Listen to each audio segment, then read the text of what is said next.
வாழ்விலே நீர் பாராட்டின தயவுக்கெல்லாம் நான் பாத்திரனல்ல.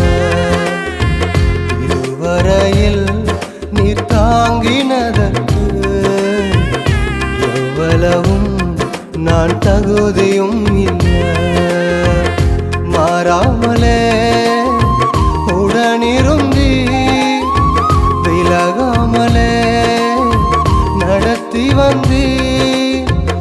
மாறாமலே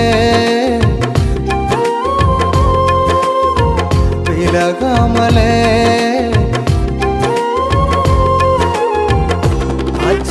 ஆச்சரியமானவர் என் வாழ்வின் அதிசயமானவரே.